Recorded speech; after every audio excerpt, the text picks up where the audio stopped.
Hello, कैसे हैं आप। आज मैं आपको बता रही हूँ कि बीएड फर्स्ट ईयर में नॉलेज एंड करिकुलम ज्ञान और पाठ्यक्रम में यदि आप सेशनल बनाना चाहते हैं, review of a text book of any school subject, तो आप किस प्रकार से बनाएंगे। जैसे ये है, सबसे पहले हमने लिखा पुस्तक की समीक्षा। यहाँ हमने एक चित्र बना दिया है बुक का कि किसी भी पुस्तक को पढ़ने के बाद उस पुस्तक के बारे में बताना पुस्तक की समीक्षा कहलाती है। पुस्तक की समीक्षा किसी को पुस्तक पढ़ने या न पढ़ने के लिए प्रेरित करती है। किसी किताब, लेखक या कहानी पर आपकी प्रतिक्रिया होती है जो अच्छी या बुरी हो सकती है। इसे पुस्तक समीक्षा में बताया जाता है। पुस्तक समीक्षा में पाठकों को पुस्तक के विभिन्न पहलुओं की जानकारी मिलती है। पुस्तक समीक्षा के उद्देश्य। पुस्तक समीक्षा लिखने का उद्देश्य यह होता है कि इससे पुस्तक के बारे में पाठकों को परिचय दिया जाए। पुस्तक समीक्षा के माध्यम से समीक्षक पुस्तक या पुस्तक की रचनाओं, लेखक के रचनाक्रम को स्पष्ट करता है। समीक्षक द्वारा पाठक को पुस्तक से परिचय कराया जाता है, जिससे पाठक अपने विचार प्रकट कर सकता है कि वह पुस्तक अच्छी है या बुरी है, उसके अनुभव कैसे हैं। ये सब देखकर पाठक उस पुस्तक को पढ़ने का विचार बना सकता है। ठीक है। उसके पश्चात हमने लिखा पुस्तक समीक्षा के उदाहरण। पुस्तक समीक्षा को 3 वर्गों में विभाजित किया जाता है। परिचयात्मक समीक्षा, इसमें पुस्तक का सिर्फ सामान्य परिचय दिया जाता है। विश्लेषणात्मक समीक्षा, पुस्तक में जिस विषय का वर्णन किया जाता है उसका विश्लेषण भी किया जाता है। मूल्यांकन समीक्षा, इसमें आलोचनात्मक तथा तुलनात्मक मूल्यांकन पर जोर दिया जाता है और उसी विषय पर लिखी गई दूसरी पुस्तकों से तुलना भी की जाती है। पुस्तक समीक्षा का प्रारूप, पुस्तक का नाम, लेखक का नाम, प्रकाशन का नाम, ISBN नंबर, पुस्तक की क्या कीमत है, पुस्तक के बारे में और पुस्तक से मिली सीख संक्षेप में। पुस्तक समीक्षा का समापन। पुस्तक समीक्षा का समापन इस तरह से करना चाहिए कि वह पुस्तक पाठकों को किस तरह से आकर्षित करती है, जिसमें युवा पाठक भी हो सकते हैं, वयस्क पाठक भी हो सकते हैं, नाटक, रोमांस, रहस्य, कुछ भी हो सकता है। आप इस पुस्तक की किसी और पुस्तक से तुलना भी कर सकते हैं तो उसे भी सम्मिलित कर सकते हैं। इस तरह से हम पुस्तक का समापन करेंगे। पुस्तक का मूल्यांकन। पुस्तक का मूल्यांकन इसे स्कोर देकर कर सकते हैं। इससे पाठकों को लगेगा कि ये पुस्तक पढ़नी चाहिए या नहीं पढ़नी चाहिए। यहाँ जैसे हमने फिर से एक पुस्तक की चित्र लगा दिया है। अब है आमुख। भारतीय राष्ट्रीय पाठ्यचर्या की रूपरेखा सुझाती है कि बालकों के स्कूली जीवन को बाहर के जीवन से जोड़ा जाना चाहिए।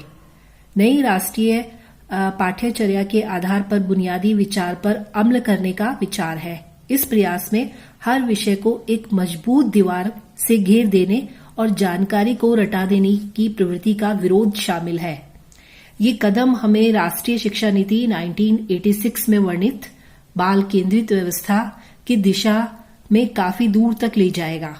NCERT इस पुस्तक की रचना के लिए बनाई गई पाठ्य पुस्तक निर्माण समिति के परिश्रम के लिए कृतज्ञता व्यक्त करती है। परिषद सामाजिक विज्ञान, निदेशक राष्ट्रीय शैक्षिक अनुसंधान और प्रशिक्षण परिषद, नई दिल्ली। ठीक है। फिर इसका निर्माण किसने किया?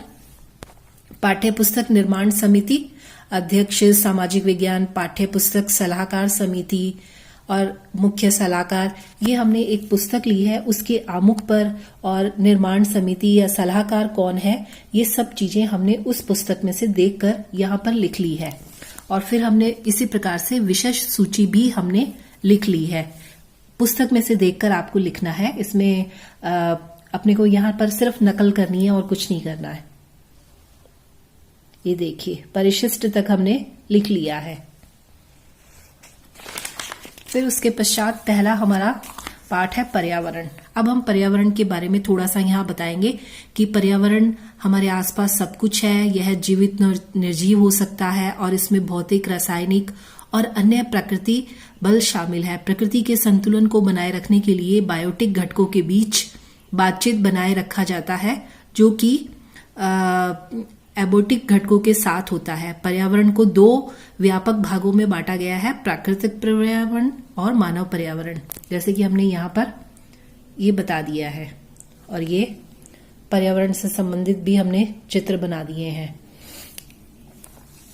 फिर जो हमारी दूसरा पाठ है, हमारी पृथ्वी के अंदर पाठ में से कुछ थोड़ा बहुत लेकर हमने पाठ के बारे में यहाँ पर बताया है और ये हमने अपनी पृथ्वी का चित्र बनाया है, जैसे कि आप देख रहे हैं। फिर हमने तीसरा लिया कि हमारी बदलती पृथ्वी, और उसके बारे में जैसे हमने यहाँ लिख दिया, और ये हमने पृथ्वी की गतियां लिख दी हैं, है ना। ये आपको सब पाठ में से देखकर लिखना है। फिर हमारा चौथा लेसन है वायु। वायु के बारे में जैसे हमने लिख दिया है, ये देखिए, ये वायु में हमने चित्र बना लिया है शैल चक्र का। फिर हमारा पांचवा लेसन है पानी। पानी के बारे में हमने लिख दिया है, ये देखिए कि पानी, बारिश किस प्रकार से होती है, जल चक्र किस प्रकार से चलता है। ये हमने हाथ से, देखिए स्केच उससे, पेंसिल कलर से जो है हमने ये बनाया है। और फिर हमने छठा लेसन है प्राकृतिक वनस्पति और वन्य जीव। ये हमने ले लिया है कि सेव वाटर, सेव ट्री। फिर हमारा सिक्स्थ लेसन है मानव पर्यावरण, बस्तियां, परिवहन और संचार। ये देखिए, ठीक है। फिर आठवां है ये मानव पर्यावरण, ये देखिए।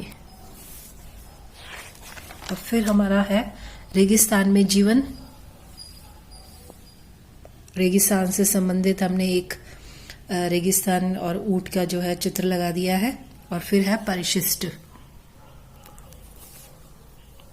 कि किताब के अंतिम पेज पर परिशिष्ट दिया जाता है।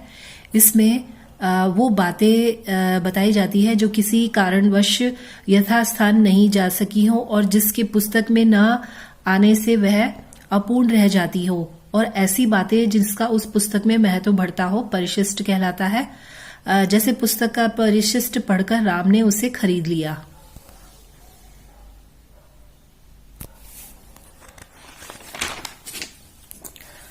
अब हमारे जो पर्यावरण है, पहला पाठ है, उसकी हमने यहां समीक्षा की।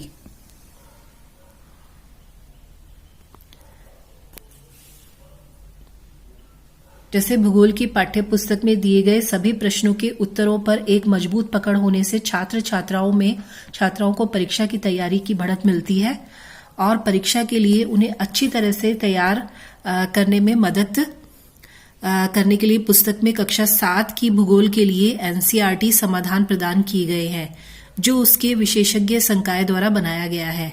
ये समाधान प्रत्येक अध्याय में मौजूद प्रत्येक प्रश्न का विस्तृत विवरण प्रदान करते हैं।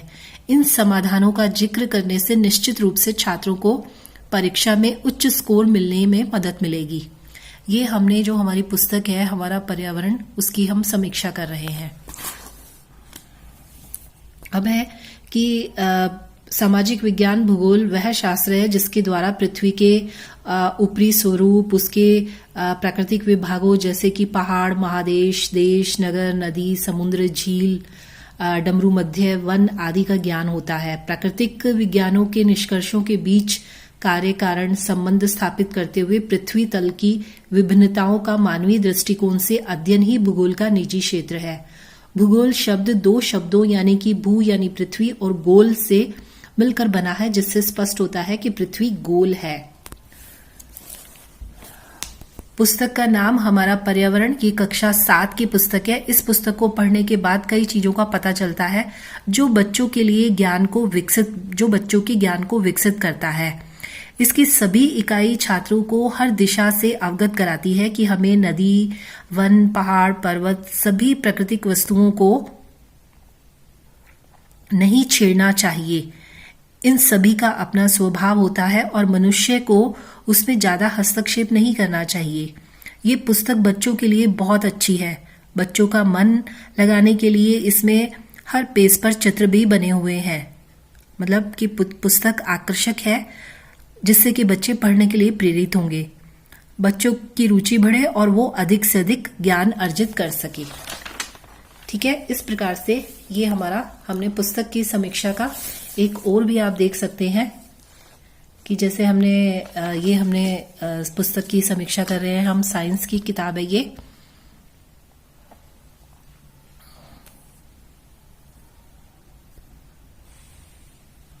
देखिए आप